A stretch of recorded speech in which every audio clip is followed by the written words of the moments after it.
Hey, happy Hanukkah, Chodesh Tov, Chag Sameach, and we have the Parsha of Miketz. Miketz is talking about, the word Miketz means the end of, at the end of, and it's talking about the end of 2 years where Yosef spent a horrible length of time in prison, in a dungeon in Egypt, as a result of a false accusation on the part of Potiphar's wife, where he was working. And he spent 2 years, at least, more probably, in this horrible place. And at the end of 2 years, exactly at the end, there was a reprieve. The end. It came to the end of 2 years, and it kind of reminded me of it at the end of exactly 2 years when the hostages had been taken. At the end of those 2 years, on Simchat Torah, on that day, everybody was returned alive. The last live hostages were returned. So it's just like an amazing thing. It's like the end. When the end finally comes, and it's at the end of 2 years exactly, Hashem decided to bring happiness, bring light, bring an end to the suffering. So it seems like we as a nation are still going through some suffering. There was a terrible anti-Semitic terror attack in Australia. I just went to be Menachem Avel, the parents of the Chabad rabbi, this Rabbi Schlanger, Eli Schlanger. His parents and siblings are very special people. I just went to the Shiva house today. And so, I don't know about that, but in the Parsha, where basically there's this idea that all of the suffering is coming to an end, and now we are starting with the feeling of light, and things are looking up, and Yosef becomes the viceroy in Egypt, and then his brothers come looking for him, and the whole crazy events start unfolding where things are looking up, finally. So, Bezrat Hashem, that will happen to us too.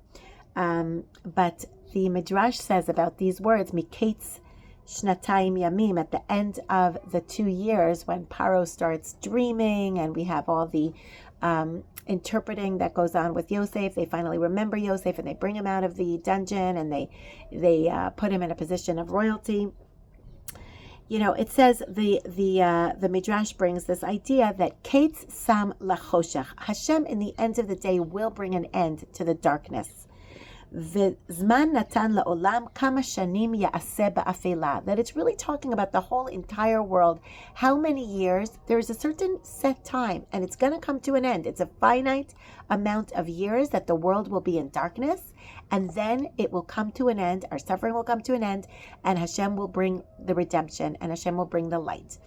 So this is talking about this time. At this moment, in this parsha, is when things start turning around, and the Midrash takes it as a more global understanding of the future of the Jewish nation. And he brings it specifically, he says that this is talking about the end of days. In the end of the days, we have to realize that Hashem will bring an end to the Yetzer Hara, the evil urge, or that part of us, the Satan, the darkness, the side of us that keeps pulling us away from Hashem and is just not clear on what is godliness, what is clarity, what is light. We don't even understand what that is, and there's going to come an end to that point. At that, eventually we're going to have clarity, and as soon as we have clarity, there will no longer be a Yetzer Hara, because as soon as we have clarity and we have light, you're not given into all kinds of crazy temptations and distractions and hatred and horrible character traits. Like, you just don't want all those other things that are an escape from reality as soon as things become clear and things become light and bright. And I was just thinking about it because it's very hard to push away darkness. It's a real hard thing. You can't push it away. You can't get rid of the darkness. You can't turn off the darkness. You just have to turn on light.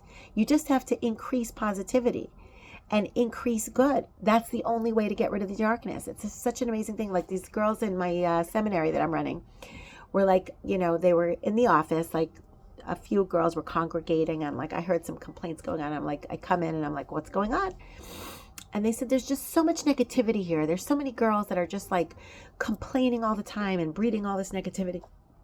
And I didn't have so much patience for that, and I was just like, well, how about you guys just increase positivity? Just tell all these girls that are complaining and just like saying how things are not so good and they have all these issues and all these problems and, basically bringing in this dark attitude and this dark perspective on everything. You just have to be positive.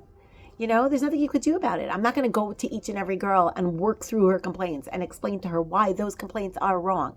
Just don't get involved. Don't get involved in the negativity. And maybe it sounded like I didn't have so much patience, but that is the only way to deal with negativity.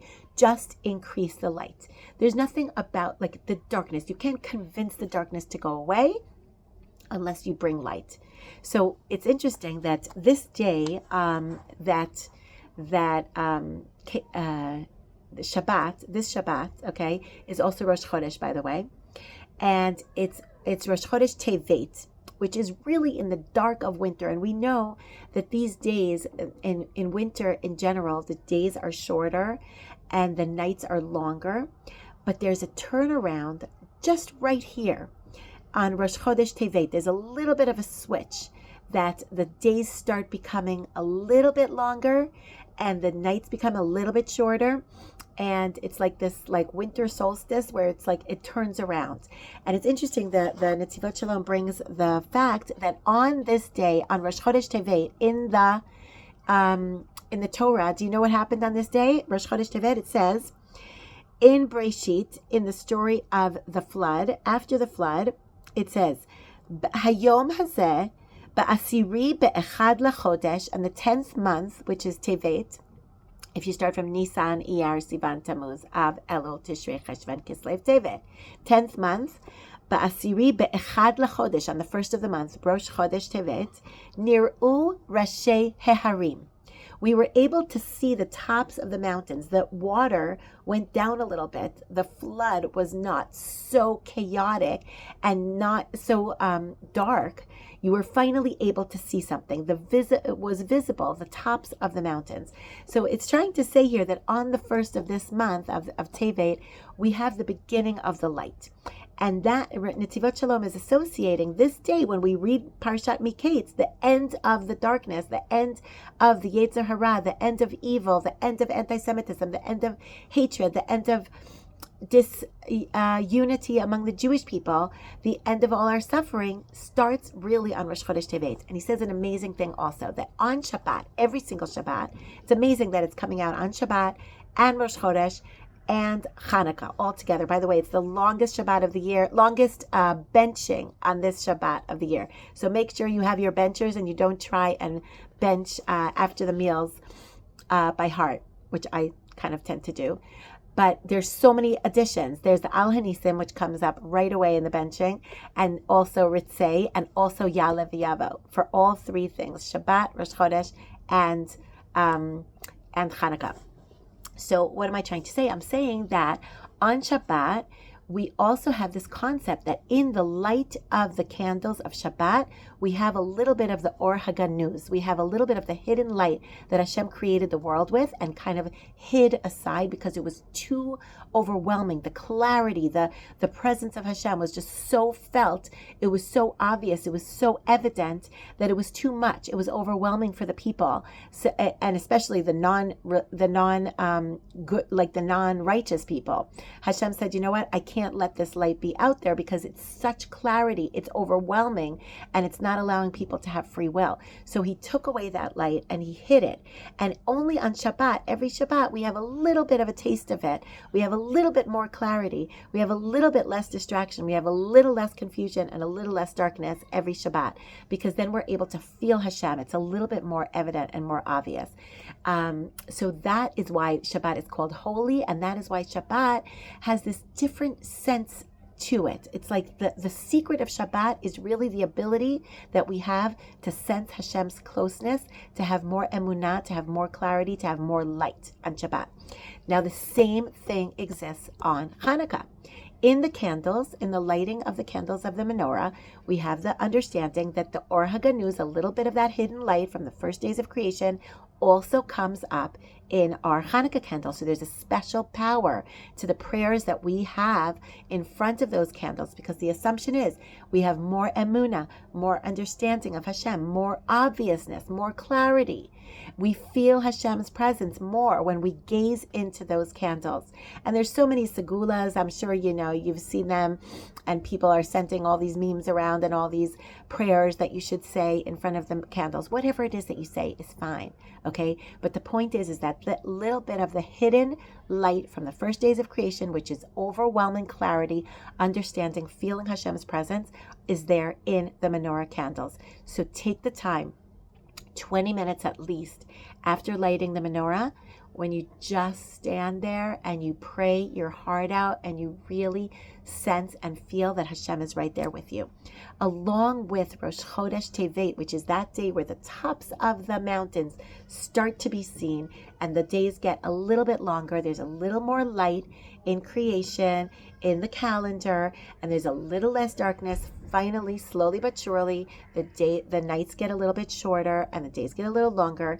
So all of those things together are happening this Shabbat, because you have Shabbat, you have Hanukkah, you have all those candles, and you have Rosh Chodesh Tevet, which is the beginning of the light. So we're turning the corner, ladies. We're turning the corner, okay? Things are going to start looking up, and it's up to us to take that light and start kicking away the darkness and pushing away the darkness. The only way to do it is by increasing positivity, increasing light, increasing emunah, increasing good deeds, good tzedakah, ahavat Yisrael, loving your fellow Jew, going out of your way to do a chesed. If you have to go to a shiva call, if you have to go visit a sick person, we just need to increase the light and increase within ourselves that light, meaning we have to feel and understand that Hashem is with us, Hashem loves us, Hashem wants us to just appreciate that He's around, that He's there. We need to teach our children, teach our friends, increase that understanding, that clarity, that light. Okay, and we'll get rid of the darkness that way, and have a happy Hanukkah, a good Rosh Chodesh, and a good Shabbos.